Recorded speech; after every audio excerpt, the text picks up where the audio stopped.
القرآن ترتیلا۔ اور قرآن کو اچھی طرح ٹھہر ٹھہر کر پڑھا کرو۔ بسم اللہ الرحمن الرحیم، الحمدللہ رب العالمین، اللہم صلی علی سیدنا و مولانا محمد وعلی آلہ وصحبہ وبارک وسلم۔ معزز ناظرین، السلام علیکم ورحمۃ اللہ وبرکاتہ۔ پروگرام ترتیل القرآن اور ARY ٹیلی ویژن کی طرف سے میں ہوں آپ کا میزبان محمد افضل نوشاہی۔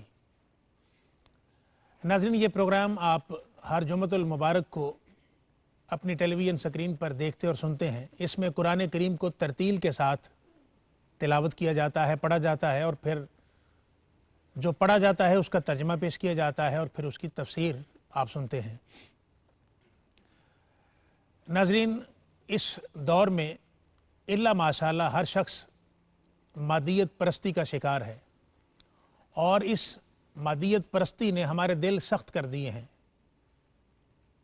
اور اس شقاوت قلبی کی وجہ سے ہمارے اعمال کے اندر سختی آ گئی ہے، اور ہمارا بولنا سخت ہے، ہمارا بیہیویئر سخت ہے، اور ہمارے اعمال یہ بتاتے ہیں کہ ہم کسی کے لیے رحم دل نہیں ہیں الا ماشاءاللہ۔ اگر اس بات کا جائزہ لیا جائے کہ اس کی وجہ کیا ہے، تو یہ قرآن سے دوری کی وجہ سے ہے۔ قرآن دل میں نرمی پیدا کرتا ہے، اور احادیث کے اندر ناظرین آتا ہے کہ قرآن غم سے لبریز نازل ہوا۔ قرآنی مضامین آپ کے دل کو نرم کرتے ہیں اور آپ کے دل کو جوڑ دیتے ہیں، آپ کے دل کی کیفیات کو نسبت عطا کرتے ہیں اللہ کی بارگاہ کے ساتھ، آقا علیہ السلام کی بارگاہ کے ساتھ۔ اور جب ایک بندہ اللہ اس کے رسول کی محبت میں گرفتار ہو جاتا ہے تو اس کے اعمال کے اندر ترجیحی طور پر نرمی بھی آتی ہے، اور آقا علیہ السلام کی محبت کے صلے میں ایسے اعمال سرزد ہوتے ہیں کہ جن سے انسانیت کو سکون ملتا ہے، معاشرے میں سکون کی کیفیات جنم لیتی ہیں۔ دل کی سختی کی وجہ سے ہمارا جو بیہیویئر ہے، ہمارا جو تعاون ہے ایک دوسرے کے ساتھ، اس کی فضا تو بالکل الا ماشاءاللہ ختم ہو چکی ہے۔ میں ایک حدیث پاک پڑھتا ہوں، آپ سنیے اس کو، کہ حضرت عبداللہ بن عروہ بن زبیر بیان کرتے ہیں رضی اللہ تعالیٰ عنہ کہ میں نے اپنی دادی حضرت اسماء رضی اللہ تعالیٰ عنہ سے دریافت کیا کہ نبی اکرم صلی اللہ علیہ وآلہ وسلم جب قرآن سنتے تو کیا کرتے تھے؟ آپ نے فرمایا کہ ان کی آنکھیں اشکبار ہو جایا کرتی تھیں اور ان کے رونگٹے کھڑے ہو جایا کرتے تھے، جیسا کہ اللہ تعالیٰ نے ان کا وصف بیان کیا ہے۔ راوی بیان کرتے ہیں، میں نے کہا بے شک بعض لوگ یہاں ایسے بھی ہیں کہ ان میں سے جب کوئی قرآن پڑھتا ہے تو وہ بے ہوش ہو کر گر پڑتا ہے۔ حضرت اسماء رضی اللہ تعالیٰ عنہا نے فرمایا کہ میں شیطان مردود سے اللہ کی پناہ مانگتی ہوں۔ ناظرین، اس حدیث پاک کی روشنی میں ہم یہ محسوس کر سکتے ہیں کہ جب ہم قرآن کے ساتھ متعلق ہو جاتے ہیں اور قرآنی مضامین میں کھو کر قرآن کو پڑھتے ہیں، قرآن کو پڑھنا برکت ہے، قرآن کو دیکھنا برکت ہے، اللہ کا فضل ملتا ہے، لیکن قرآن میں کھو کر، قرآنی مضامین اور قرآنی فکر میں گم ہو کر قرآن کی تلاوت کرنا اور پھر اس کی زیارت کرنا، اس کے صلے میں ہمیں نرمی ملتی ہے دل کی، اور پھر جب نرمی ملتی ہے تو ہمارا دل متعلق ہو جاتا ہے اللہ اس کے رسول کی بارگاہ کے ساتھ۔ اس کے صلے میں ہماری آنکھوں سے آنسو روا ہوتے ہیں، اللہ اس کے رسول کی محبت کے آنسو ہوتے ہیں، اللہ اس کے رسول کے درد کے آنسو ہوتے ہیں۔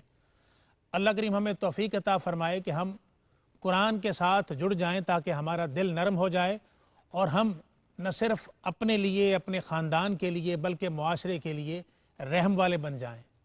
یہی بات اللہ کو پسند ہے، اور ہمارے پروگرام ترتیل القرآن کا مدعا و منشا بھی یہی ہوتا ہے کہ آپ کو قرآن کے ساتھ جوڑا جائے، آپ کی نسبت قرآن کے ساتھ ہو جائے۔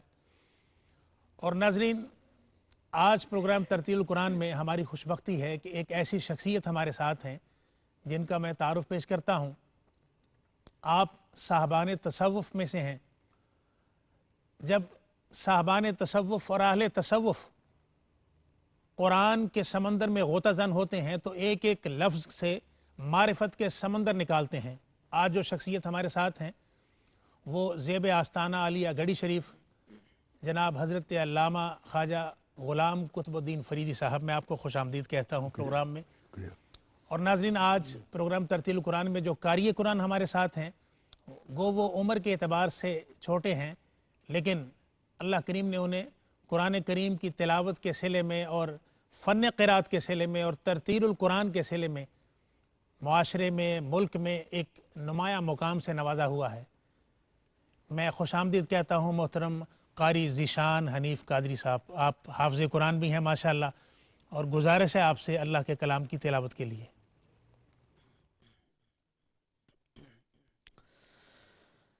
أعوذ بالله من الشيطان الرجيم.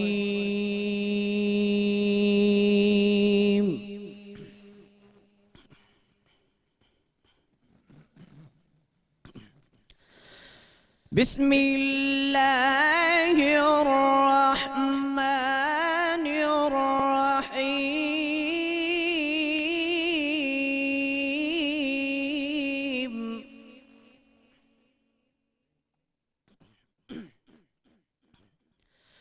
الحمد لله رب العالمين الرحمن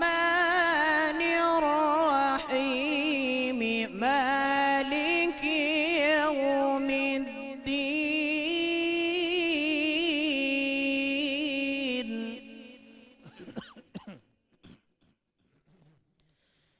إياك نعبد وإياك نستعين.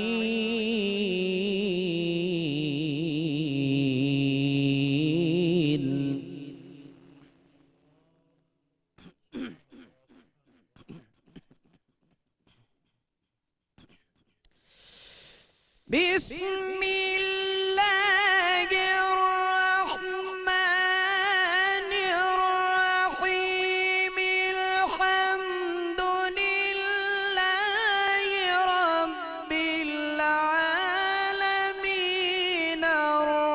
الرحمن الرحيم مالك يوم الدين.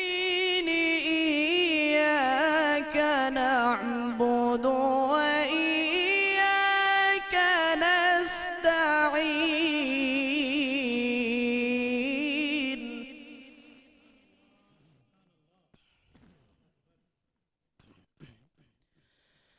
اهدنا الصراط المستقيم صراط الذين أنعمت عليهم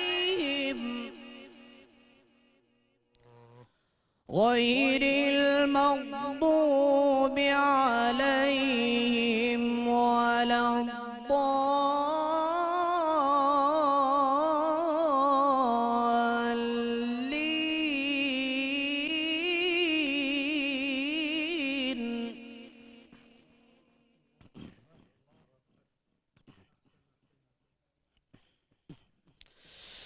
اهدنا الصراط المستقيم صراط الذين أنعمت عليهم غير المغضوب عليهم ولا الضالين.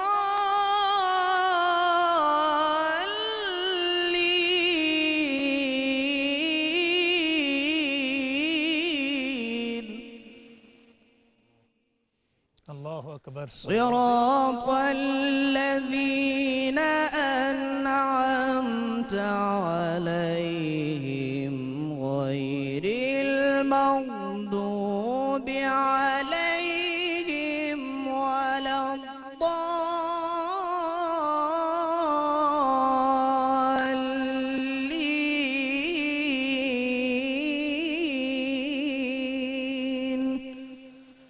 صدق الله العلي